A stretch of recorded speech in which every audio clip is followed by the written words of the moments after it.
Hello, my dear students. How are you all? I welcome you all back to your history class. We were doing history chapter number 6, भक्ति सूफी traditions, जिसका हम आज part 4 continue करने वाले हैं. So without any further delay, let's get started.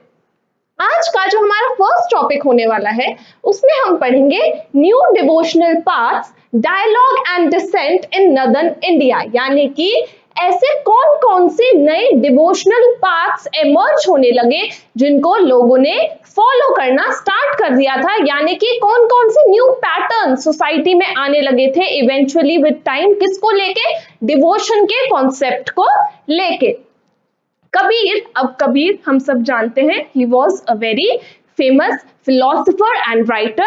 So Kabir in 14th and 15th centuries is perhaps one of the most outstanding examples. किसका बहुत outstanding example है कबीर?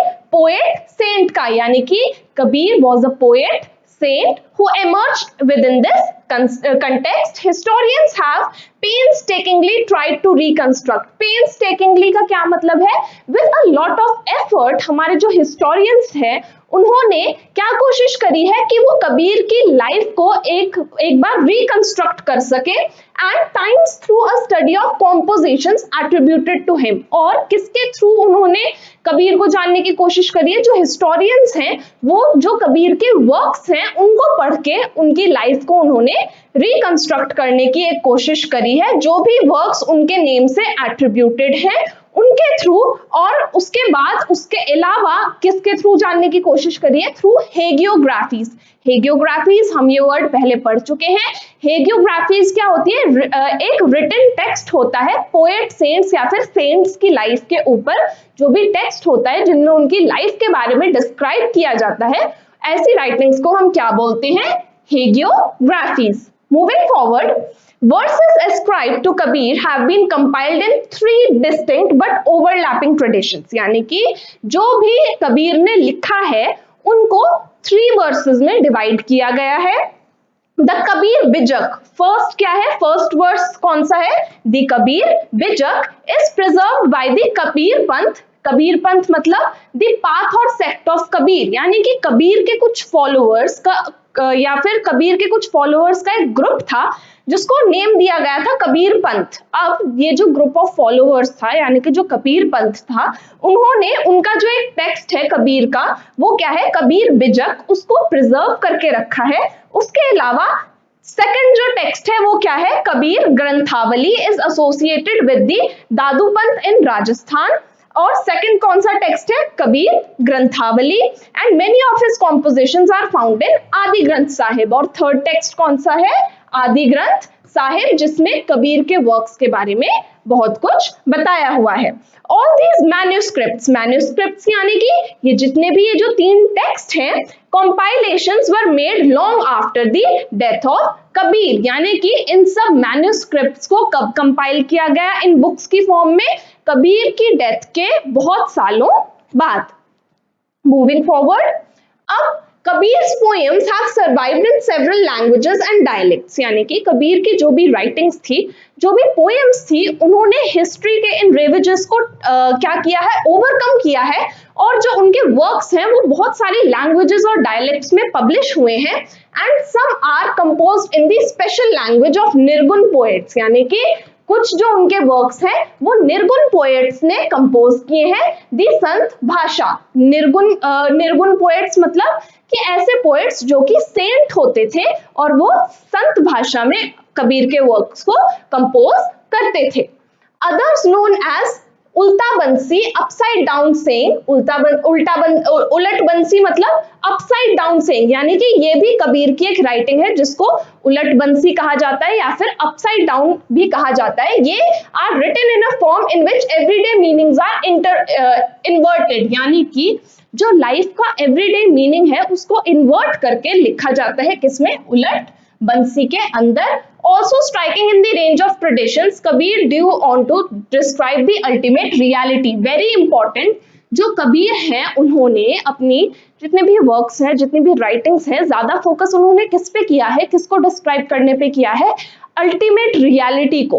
कबीर क्या बताना चाहते हैं, अगर हम थोड़ा सा फिलोसफिकल साइड में जाएं और हम ये जानने की कोशिश करें कि अल्टीमेट रियलिटी किसे कहते हैं, तो कबीर ने ये बताने की कोशिश करी है कि अल्टीमेट ट्रुथ क्या है लाइफ का, अल्टीमेट रियलिटी क्या है लाइफ की, तो ये बताने की उन्होंने ज्यादा कोशिश करी है, ज्यादा फोकस अल्टीमेट रियलिटी के ऊपर किया हुआ है। These include Islam. He described the ultimate reality as Allah. अगर हम इस्लाम की बात करें तो जो कबीर हैं उन्होंने इस्लाम की अल्टीमेट रियलिटी किसको बताया है, उनके गॉड अल्लाह को, जिनको खुदा, हजरत और पीर भी कहा जाता है। Other terms with mystical connotations such as शब्द, साउंड और शून्य, emptiness were drawn from yogic traditions. उसके अलावा जो कबीर है उन्होंने कौन से वर्ड्स यूज करे हैं, जैसे कि शब्द, शब्द यानी कि साउंड, उसके अलावा शून्य, शून्य मतलब एम्प्टीनेस, खाली, जीरो, नथिंगनेस, तो इसको भी उन्होंने डिराइव किया है योगिक ट्रेडिशन से और एक्सप्लेन करने की कोशिश करी है अपने वर्क्स के थ्रू। Moving forward, diverse and sometimes conflicting ideas are expressed in these poems, यानी कि कबीर की पोएम्स में काफी बार बहुत सारे डाइवर्स यानी कि अलग अलग तरीके के आइडियाज को डिस्क्राइब किया गया है। Moving forward, Kabir was and is to present a source of inspiration for those who questioned entrenched and religious and social institutions, यानी कि कबीर क्या है, एक सोर्स ऑफ इंस्पिरेशन है उन लोगों के लिए जिन्होंने इस सोसाइटी के इंस्टीट्यूशंस को क्वेश्चन किया था, इस सोसाइटी के इंस्टीट्यूशंस को समझने की कोशिश की थी। आइडियाज एंड प्रैक्टिसेस, इसके अलावा इस सोसाइटी के जो आइडियाज हैं, जो प्रैक्टिसेस इस सोसाइटी में प्रिवेल करती हैं, जिन लोगों ने उनको क्वेश्चन किया था, उनको समझने की कोशिश करी थी, तो कबीर के जो वर्क्स हैं वो कैसे एक्ट करते हैं उन लोगों के लिए as a source of inspiration, search for the divine. और उसके अलावा कबीर के जो वर्क्स हैं उनसे हमें और क्या पता चलता है कि डिवाइन क्या है, व्हाट इज डिविनिटी, या फिर डिवाइन जो गॉड है वो क्या है।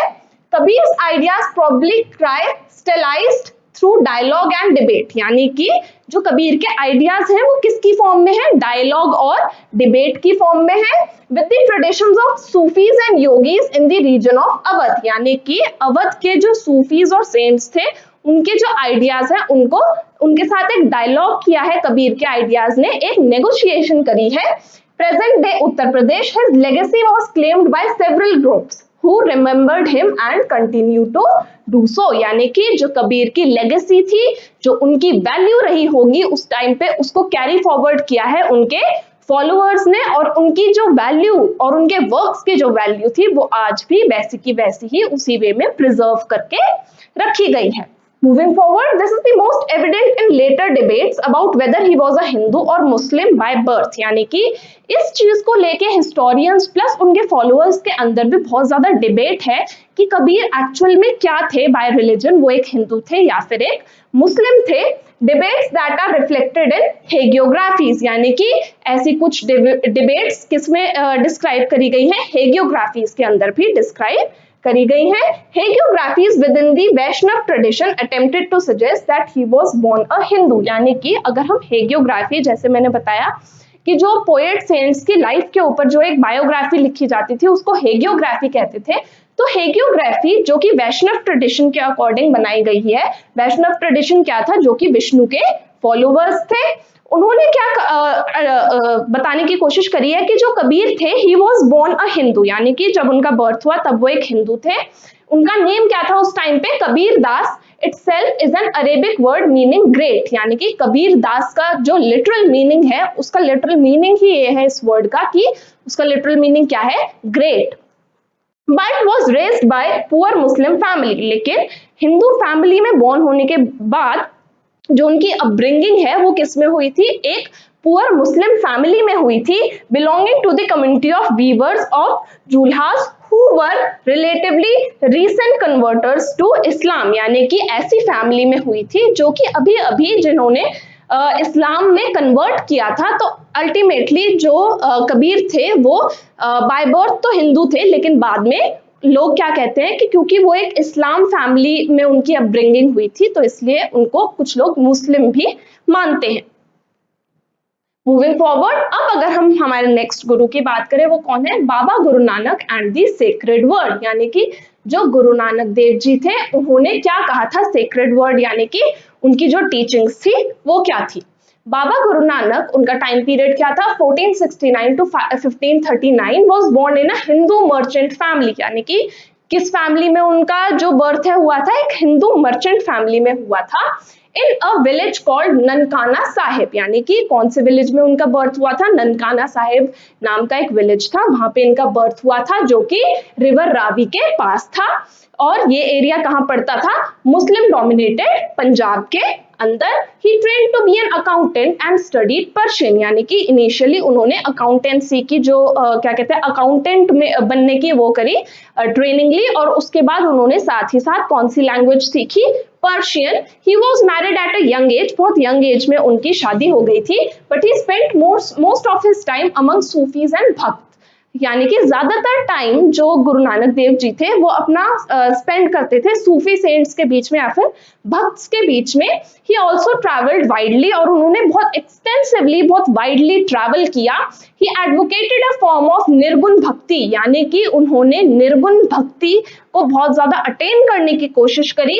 ही रिजेक्टेड सैक्रिफाइसेस, प्लस जो रिलीजन से रिलेटेड जो उनको कुछ इल प्रैक्टिसेस लगी, जैसे कि एनिमल सैक्रिफाइस देना या फिर ह्यूमन सैक्रिफाइसेस देना, उसको उन्होंने कंडेम किया, रिजेक्ट किया ऐसी प्रैक्टिसेस को। रिचुअल बाथ्स, इमेज वर्शिप, उसके अलावा रिचुअल बाथ्स को उन्होंने कंडेम किया। इमेज वर्शिप या फिर जिसको हम क्या कह सकते हैं कि मूर्ति पूजा का जो कॉन्सेप्ट था उन्होंने उसको भी बहुत ज्यादा कंडेम किया। Austerities and the scriptures of both Hindus and Muslims, यानी कि जो भी ये जो सैक्रिफाइसेस की प्रैक्टिसेस थी या फिर जो वर्शिप होती थी किसकी, गॉड और गॉडेसेस की, किसकी फॉर्म में, इमेज की फॉर्म में, उसको उन्होंने कंडेम किया, दोनों हिंदू रिलीजन में भी और मुस्लिम रिलीजन के अंदर भी। For Baba Guru Nanak the absolute और रब हैड नो जेंडर और फॉर्म, गुरु नानक देव जी क्या मानते थे कि जो एब्सोल्यूट गॉड है, जिनको वो क्या कहते थे, जो रब है, उनकी कोई फॉर्म नहीं है, कोई शेप नहीं है। ही इज, जिसके लिए क्या वर्ड, हमने वर्ड ये पहले भी पढ़ा है, that he believe that God is निराकार। व्हाट, निराकार।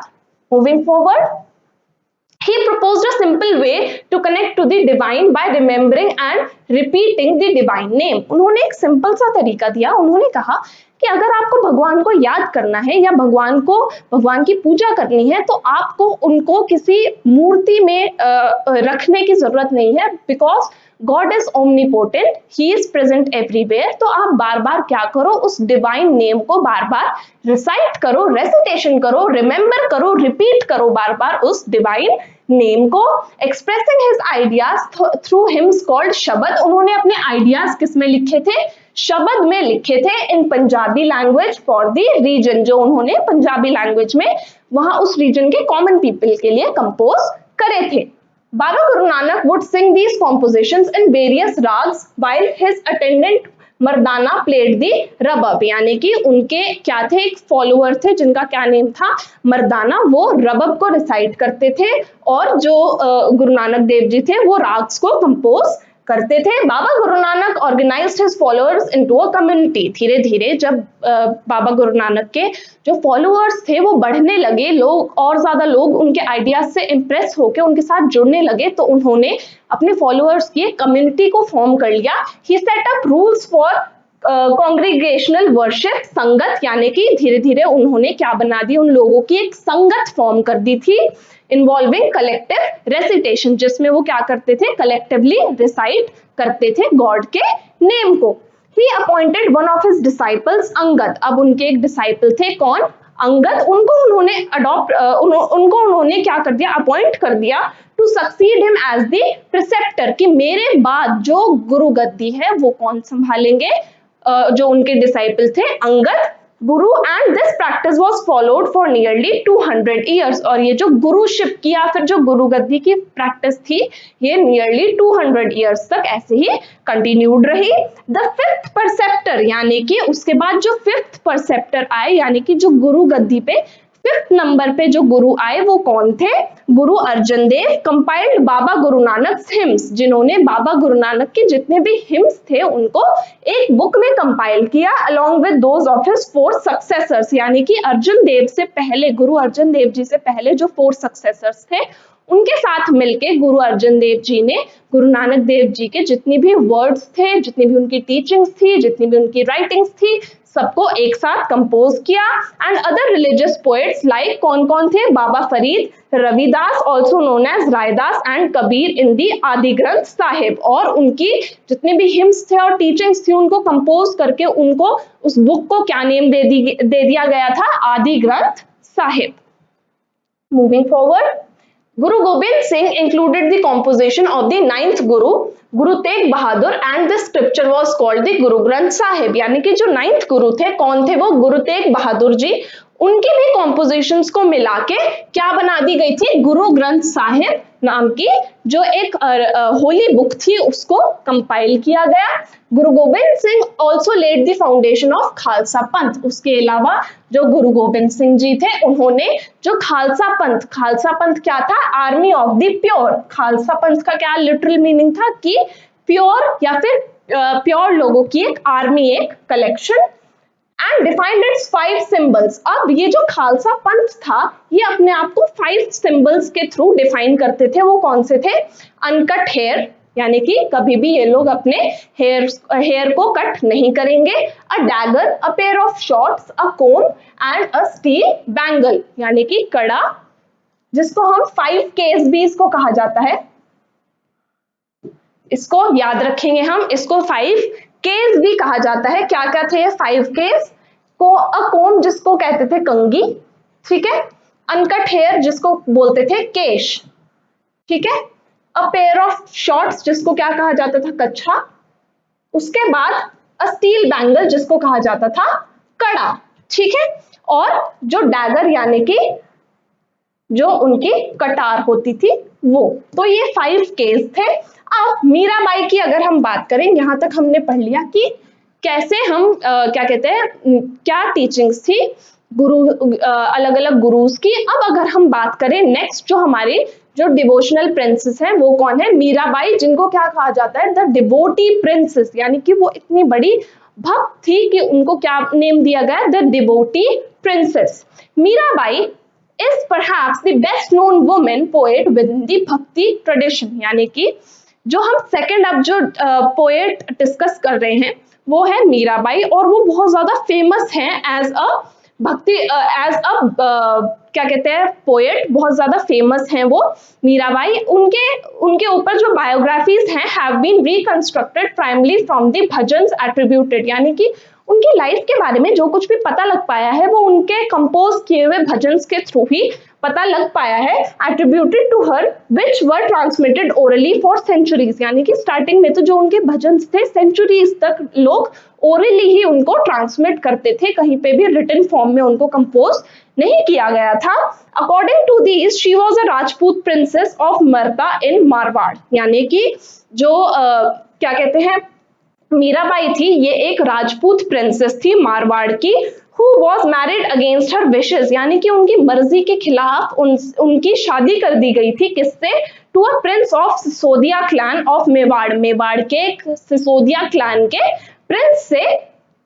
Moving forward, she defied her husband and did not submit to the traditional role of wife। अब उन्होंने क्या कहा कि वो जो ट्रेडिशनल रोल्स जो अब तक माने गए हैं कि एक वाइफ को क्या करना चाहिए, एक वाइफ का क्या रोल होता है कि अपने पति की सेवा करना, अपने घर को देखना, अपने बच्चों का ख्याल रखना, अपनी फैमिली को देखना, ऐसे सभी रोल्स को मीराबाई ने कंडेम कर दिया। और उन्होंने क्या कहा कि मैं इन सब रोल्स के अगेंस्ट सबमिट नहीं करूंगी, मैं इन सब को फॉलो नहीं करूंगी। ये जो एक ट्रेडिशनल रोल होता था of a wife and mother, उसको एक्सेप्ट करने से उन्होंने मना किया और इंस्टेड उन्होंने क्या कहा? Recognising Krishna the avatar of Vishnu as her lover, उन्होंने क्या कहा? That I am lover of Krishna. Krishna कौन थे? विष्णु के एक इनकारनेशन, एक अवतार थे, और उन्होंने क्या कहा कि मैं क्या हूं? कृष्णा की लवर हूं, बिलवेड हूं कृष्णा की। Her in laws tried to poison her. अब ये सुन के जो उनके इन लॉज थे उन्होंने क्या कोशिश करी कि हम उनको पॉइजन दे देते हैं, उनको मारने की कोशिश करी, but she escaped from the palace to live as a wandering saint. लेकिन उन्होंने क्या कहा, वो पैलेस से भाग गई और क्या सोचा कि मैं वॉन्डरिंग मतलब भटकती रहूंगी हर जगह और पूजा करती रहूंगी किसकी, कृष्णा की, composing songs that are characterized by intense expression of emotion। और उन्होंने क्या करा, इतने साल तक सॉन्ग्स वो कंपोज करती रही जिसमें बहुत ही intense passion, intense emotion describe किया गया है। After rejecting the comforts of her husband's palace, उन्होंने क्या किया, अपने हस्बैंड के पैलेस के जितने भी कंफर्ट्स थे उनको रिजेक्ट कर दिया, उनको छोड़ दिया और वॉन्डर करती रही from forest to forest. She is supposed to have adorned to white robes of a widow or the saffron robe of the renouncer। यानी कि लोग क्या मानते हैं कि अगर उन्होंने अपने हस्बैंड को छोड़ ही दिया था तो उनको कैसे रहना चाहिए था, एक विडो की तरह रहना चाहिए था, व्हाइट क्लोथ्स पहन के। Although Mirabai did not attract a sect of group, यानी कि मीराबाई के कोई फॉलोअर्स तो नहीं थे, She has been recognized as a source of inspiration for centuries। लेकिन तब भी उनको क्या माना जाता है, एक source of inspiration माना जाता रहा for centuries। Her songs continue to be sung, जो उन्होंने songs compose किए थे फॉरेस्ट में जाके, लोग उनको आज भी गाते हैं, उनको फॉलो करते हैं, मेन और वुमेन उनके सॉन्ग्स को आज भी रिसाइट करते हैं, specially those who are poor and considered low caste in Gujarat and Rajasthan. यानी कि जिन लोगों को लो कास्ट माना जाता है गुजरात में और राजस्थान में, वो आज भी मीराबाई की वर्शिप करते हैं। मूविंग फॉरवर्ड, अब हम बात करेंगे varieties of sources used to reconstruct the history of Sufi tradition. यानी कि कौन कौन से सोर्सेज का यूज किया गया हिस्ट्री को रिकंस्ट्रक्ट करने के लिए, किसकी, सूफी ट्रेडिशंस की। तो उसमें सबसे पहले क्या आता है, a wide range of text were produced in and around Sufi khanqahs, these included. अब कौन कौन से टेक्स्ट आते हैं उसमें, ट्रीटीज और manuals dealing with the Sufi thought, यानी कि ऐसी ट्रीटीज या ऐसी मैनुअल्स जिसमें सूफी थॉट और प्रैक्टिसेस के बारे में बताया गया है। The Kashf ul Mahjub of Ali bin Usman. अब एक टेक्स्ट था क्या, खश्फ उल महजूब, जो कि किसने कंपोज किया था, उस्मान हुजवीरी ने, जिनकी डेथ हो गई थी 1071 में। Is an example of this genre, यानी कि इस जॉनर का एक एग्जाम्पल है इनकी book. It enables historians to see how traditions outside the subcontinent influence the Sufi thought in India। यानी कि historians को इन टेक्स्ट से क्या पता चलता है कि कैसे जो सूफी ट्रेडिशन आया था उसने लोगों को कितना चेंज किया, कितना इन्फ्लुएंस किया। अब मलफूजत लिटरली क्या मीनिंग है इसका, अटर्ड। अटर्ड मतलब जो कि बोल के बताया जाए उसको क्या कहते हैं, मलफूजत उसको कहा जाता है।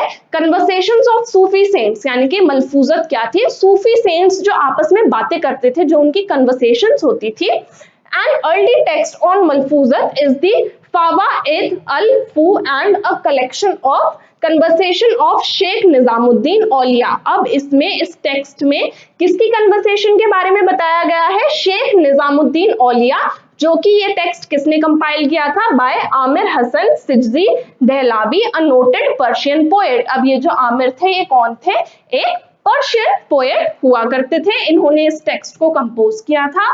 उसके बाद अगर हम बात करें मकतूबत, मकतूबत का क्या मतलब होता है, रिटन कलेक्शन ऑफ लेटर्स, यानी कि बहुत सारे लेटर्स का एक कलेक्शन। Letters written by Sufi masters addressed to their disciples and associates, while these tell us about the sheikh's experience। इसमें हमें किसके बारे में पता लगता है, जो शेख होते थे, जो शेख पोएट्स होते थे, उनके एक्सपीरियंसेस के बारे में। ऑफ रिलीजियस ट्रुथ, यानी कि वो किसको मानते थे, रिलीजियस ट्रुथ किसे मानते थे, that he wanted to share with others. They also reflect the life conditions of the recipients, यानी कि लाइफ कंडीशंस के बारे में भी इन टेक्स्ट के थ्रू बहुत कुछ पता चलता है। And are response to their aspirations and difficulties, और क्या क्या उनके एस्पिरेशंस थी, कौन कौन सी डिफिकल्टीज उनको फेस करनी पड़ी, ये सब भी हमें इन टेक्स्ट के थ्रू पता लगता है। दोनों ही फॉर्म में ये हमें पता लगता है इनके बारे में, स्पिरिचुअल एंड मंडेन। अब जो नेक्स्ट आती है टेक्स्ट वो है ताज़किराज। ताज़किराज का क्या मतलब है, टू मेंशन एंड मेमोरियलाइज। अब ये क्या था, ये बायोग्राफिकल अकाउंट्स होते थे जो लोग अपनी लाइफ के बारे में लिखा करते थे, यानी कि जो सेंट्स होते थे, जो कुछ भी जैसे भी उनकी लाइफ रही है वो उसकी एक बायोग्राफी लिखते थे। द 14th सेंचुरी सैयर उर औलिया ऑफ मिर खुवर्द किरमानी। अब ये जो एक बुक थी सियार उल औलिया, ये किसकी लाइफ के ऊपर बेस्ड थी? मिर खुवर्द किरमानी के।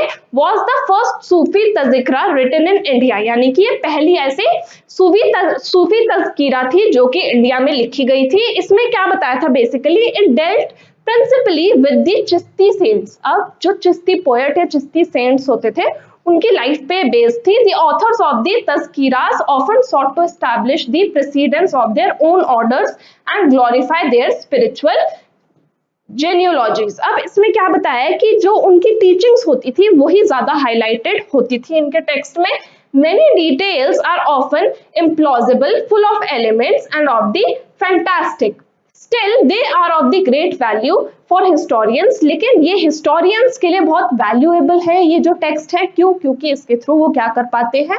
हिस्ट्री को reconstruct कर पाते हैं and help them to understand more fully the nature of the tradition. इसके अलावा उस टाइम पे कैसा tradition exist करता था उसके बारे में भी उनको पता चल पाता है।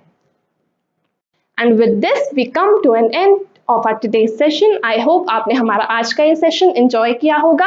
लर्न करो के प्रीमियम सब्सक्रिप्शन में आपको मिलती है live classes from any time anywhere. आप कहीं से भी हमारी लाइव क्लासेस एंजॉय कर सकते हैं। उसी के साथ साथ आपको सारा स्टडी मटेरियल PDF की फॉर्मेट में अवेलेबल करवा दिया जाता है, तो आपको नोट्स की टेंशन लेने की बिल्कुल भी जरूरत नहीं है। साथ ही साथ अगर आप अपनी परफॉर्मेंस को सेल्फ एनालाइज करना चाहते हैं तो हमारे यहाँ आपको मिलते हैं लाइव टेस्ट, क्विजेस और असाइनमेंट्स, जिनके थ्रू आप ये जान सकते हैं कि मैं कैसा परफॉर्म कर रहा हूँ या मैं कैसा परफॉर्म कर रही हूँ। उसी के साथ साथ अगर आपको अकेले पढ़ने में बोरिंग या मोनोटोनस फील होता है then don't you worry, because हमारे यहाँ हम आपको एक पीयर ग्रुप में एनरोल कर देंगे जहां पर आप अपने दोस्तों के साथ बैठकर आराम से पढ़ाई कर सकते हैं। हिस्ट्री के आंसर्स कैसे लिखने हैं, कैसे आंसर्स फ्रेम करने हैं, कैसे आंसर की बॉडी होनी चाहिए, कितने मार्क्स के क्वेश्चन में कितना लेंथ या कितना शॉर्ट आंसर लिख के आना है, इस तरीके के आपके सारे डाउट्स क्लियर हो जाएंगे मेरे साथ इसी प्लेटफॉर्म पे। हमारा जो ऑफिशियल ऐप है लर्न करो द लाइव लर्निंग ऐप, उसको डाउनलोड कीजिए, हमें टेलीग्राम पर भी ज्वाइन कीजिए। इसी के साथ हमारा जो चैप्टर नंबर 6 था भक्ति सूफी ट्रेडिशंस वो आज यहीं पे खत्म होता है। And now I shall see you in the next class. Till then take care, bye bye.